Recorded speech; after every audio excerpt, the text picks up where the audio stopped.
twisted. The suffering of strangers, the agony of friends.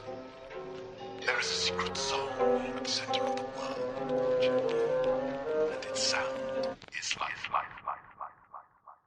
This is Fear a Day, presented by the Maximum Mediocrity Podcast, a 5-part miniseries documenting our friend Brad's descent into madness as he watches the Human Centipede 2 every day for 31 days straight. On this episode, we talk to him on day 2.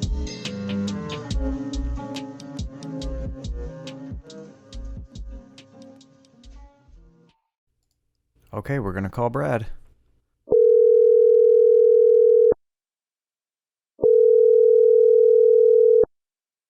Hello. Yo, what's up? Hey, man. Hey, how you feeling? How am I feeling? Not good. Well, then let's back up a little bit, and I wanna maybe take this from the top. Okay. So, how this all started was you came over my house last night, and we were hanging out, having some cigars and whiskey sours, and you mentioned that you were gonna start doing this project. How did you get the inspiration to do this project? What set you off? I think I just have this weird thing in my brain that wants to just go against the norm. So Delaware, we have this cool project. It's free for everyone to join in, and it's called Fun a Day. And what Fun a Day is you do something, you create a piece of art or something every single day for a month. It's a really fun thing, and it's supposed to make you feel better. So in my twisted brain, I decided, well, I'm going to twist Fun a Day and actually torture myself for a month instead. and that's kind of the basis for it. I thought about it about a year ago, and it was such a dumb idea that I wrote it down on a note card, and I have a corkboard in front of my computer, and I put it right up there, so I saw it every single day for about a year. That sounds like a good reason to do this. So yeah. Exactly what are you doing? Oh, yeah, good point. I am watching the Human Centipede 2 every single day for the entire month of July, and then which I think is the worst movie I've ever seen. I hate the movie. It's awful. The characters are terrible. Everything's terrible about it. I hate it. I vowed never to watch it again after I saw it the first time, and here we are. And then after I watch it, immediately after, I have to come up with 2 sentences to describe what I think or how I'm feeling. After that particular watch. After that particular watch, yes. And if anyone thinks that I am ripping off the Worst Idea of All Time podcast, yeah, I kind of am. I would say you are building on the medium, though, because I would say that The Human Centipede 2 is probably a worse movie than anything Adam Sandler has ever put out. Yeah, it's. I don't recommend anyone watch it at all. It is atrocious. And yeah, I think the Worst Idea of All Time, they did it once a week, right? I'm doing it every day. Oh God, yeah, you're speedrunning this project. Yeah, and it's kind of interesting because I don't want to expose my wife to the movie, so I have to find ways that to watch it on weekends and stuff when she's home. I have to either get up early, watch it late, or as I'm doing now, I'm just secluding myself with a computer with headphones on, and kind of watching it because no one should watch the movie. So there's a lot of challenges involved. That really sucks because it's like you have to have it as your piece of undivided attention when you have to sneak away and watch a movie that you'd rather be watching anything else. Oh, absolutely. And I turned the internet off of my computer. I don't use my phone. I don't walk away. It is, I have to watch the movie. I have to watch it. You want to get a fully unadulterated experience. Yeah, the most I do is, even though at the end of the day, for the project, I'm going to write 2 sentences, I actually have a notebook where I'm just taking notes as I'm watching it, just to, for me personally, just to document my experience more thoroughly. And that way, those 2 sentences that come out are really powerful. They're like poetic in your disdain for the movie. That's what I'm trying for, yes. Now, you mentioned that you had seen the movie before. Could you tell me about the first time you saw the movie? It was probably I don't even know when it came out. Because no one wants to watch Human Centipede with you. I watched it alone, as I still am. And I just remember, from the jump, it's awful. From the first scene of the movie, it's terrible. It makes you want to not like the movie, because it starts with the main character, Martin, watching the ending of the original Human Centipede. That's how it starts. It's a meta movie. I'm not giving it that much credit, but yeah, it's trying to be meta and smart. But so you watch the end of the original Human Centipede, and the credits, by the way, of the original Human Centipede, and then the movie starts.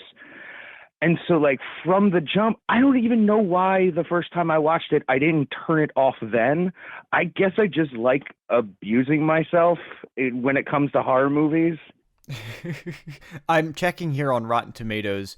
The Human Centipede 2 has a 29% score on the tomato meter and a 22% audience score.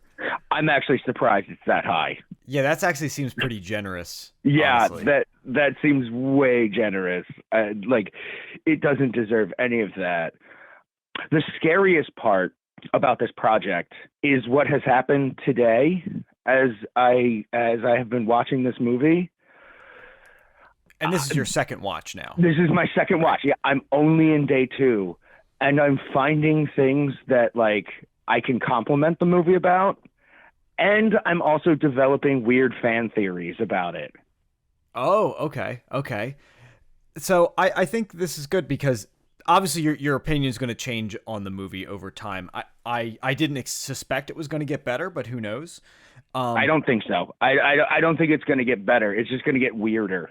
So as you continue on down this journey, if it's okay with you, I thought it'd be fun if we document your process, your journey throughout this month. Maybe I can call you once a week to kind of see how you're doing. Yeah, that sounds like fun. And maybe so that'll be about 4 phone calls, including this one. So I'm trying to think of things that maybe we could track for you. Okay. Maybe some common questions we can come up. Maybe, do you want to do your current fan theory right now?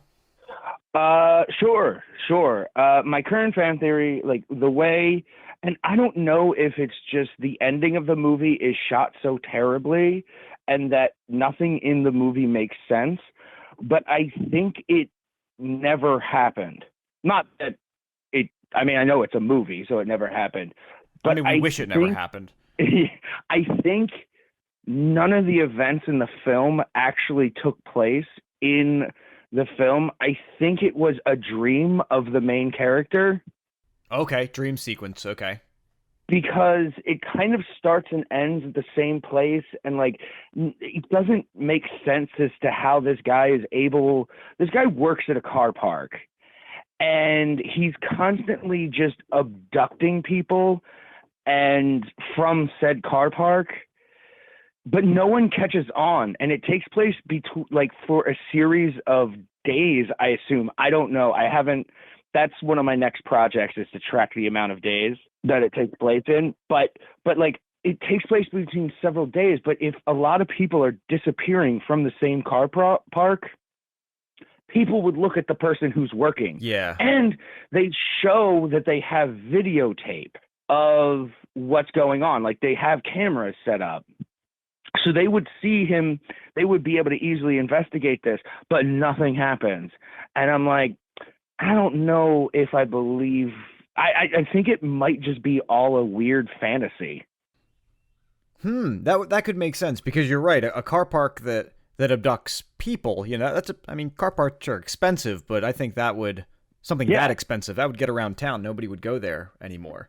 Yeah, or like someone would be like, "Oh, this person was last seen at this place," and like you would just be like, "Well, yeah, let's invest." There's not one cop in the movie. Maybe that's the problem with this town. London. It's London? Okay, I thought it was an American movie. It's based in London. The first one was based in Germany. This one's London. I think the director, Tom Six, that's his name, is Swedish or something. I could be wrong. It's one of the Scandinavian countries, I believe he's from. I believe he's related to Johnny Five in some way. Don't put that on Johnny Five. I love Johnny Five. Yeah, Johnny Five doesn't deserve this. He doesn't. Yeah, no. So I'll check back in with you in 7 days about your fan theory. Is there anything that you'd like to compliment the movie for right now? Yes, actually, I will say this. I think the lead actor who plays Martin, I think it's really interesting. One, he doesn't have one line in the entire movie. He doesn't speak. And two, I think he's a weird looking dude, but he's doing his best job. I actually think he's doing a pretty decent job. I don't know, but you're always kind of uncomfortable with him. So I don't know. He's doing not bad. Yeah, he doesn't seem like a bad actor, especially being that he doesn't have to say any lines. That can go for or against him. Yes. I am obsessed with, he keeps knocking people out with a crowbar, and he does the most lazy swing I've ever seen. Like, I feel like if he hit me with that swing, I'd be fine. How many times does he swing in the movie? Oh my God. Dozens. Because he has to keep knocking people out all the time. Okay. So the premise of this Human Centipede, for those that don't know, is that people get attached like ass to mouth in a giant centipede-like line. Yes. How big is this centipede in Human Centipede 2? I believe 12 people. The first one was 3. This one's 12. Okay. I could be wrong on that number, but it's over 10, and there's a lot of them. And like the first one, this is so stupid. The first one, they kept saying it's 100% medically accurate.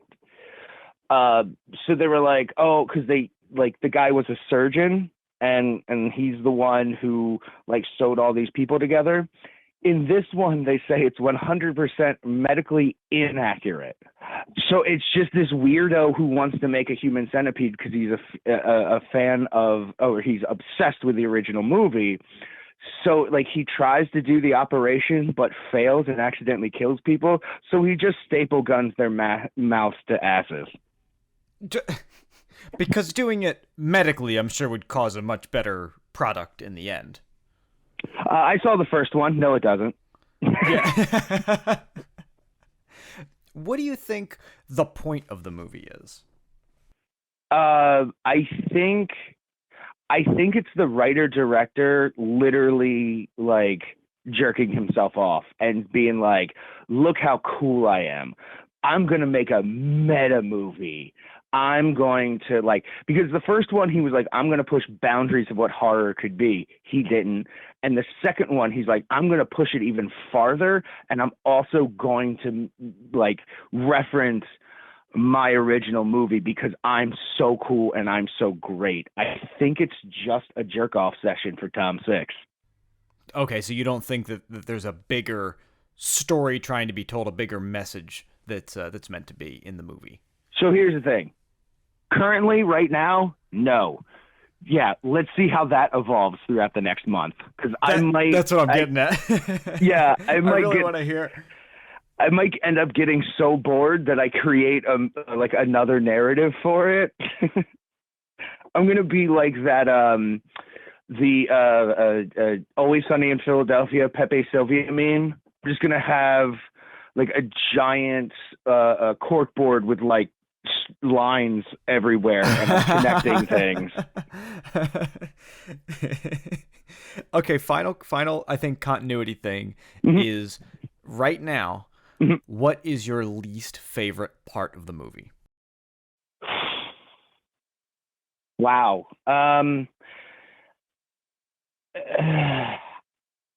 You know what? I think it is at the very end.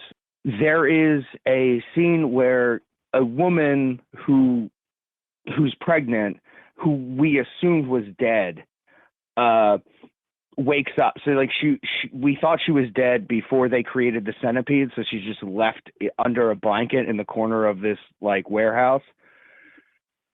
She wakes up at the end of the movie and runs out, and she starts to give birth as she's running out and gets into a car.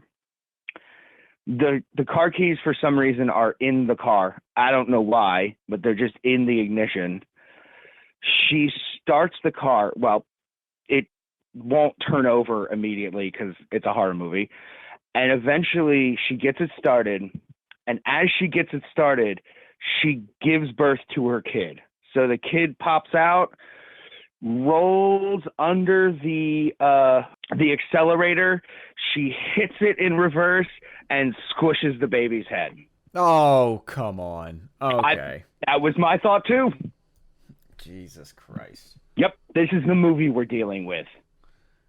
My God. Okay. Yeah. Hey, it's shock value, I guess.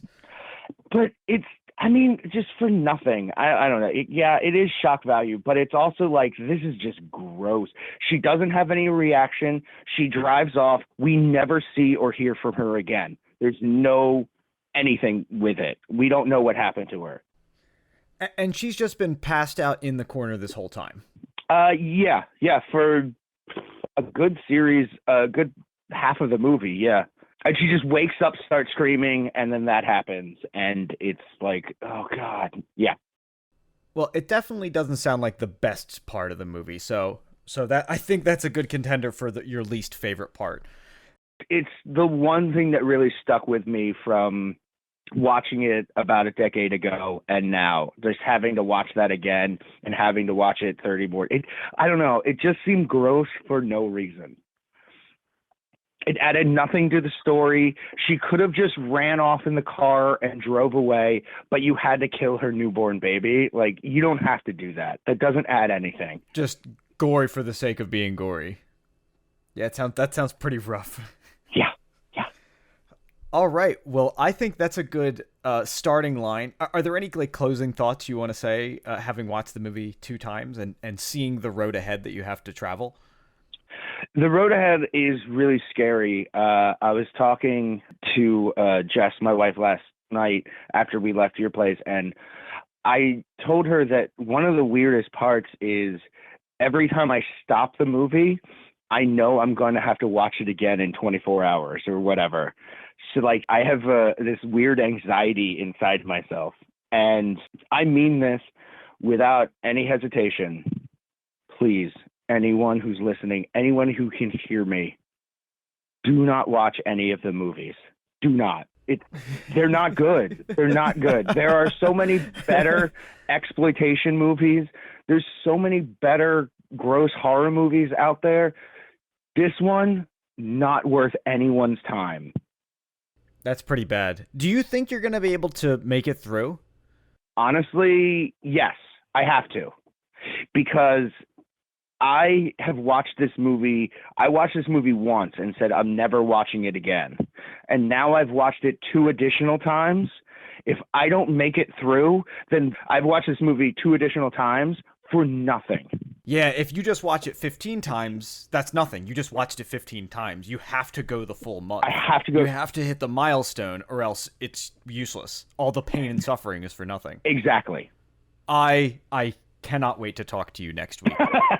I legitimately cannot wait to talk to you next week. I think I'm more excited to talk to you than you are going to be excited to talk to me. I honestly, I don't even know where next week is going to take me. So I'm excited for this. I'm excited for this. I weirdly am.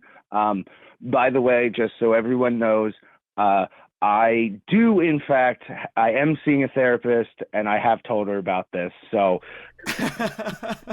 you have counsel. Have counsel. Yeah. Don't worry about it. Like, she's fine. She's like, if you need additional appointments, let me know. So, I'm looking out for the safety of myself and everyone else and all my loved ones. You are under a physician's guidance for this. Yes, indeed. I think you're going to need every resource you can get, so I'm glad that you've done that. Yes, thank you. All right, well, I will talk to you. I'll talk to you in 7 days. Absolutely. Till next time. Till next time. Bye. Secret soul at the center of the world, gentle, and its sound is like.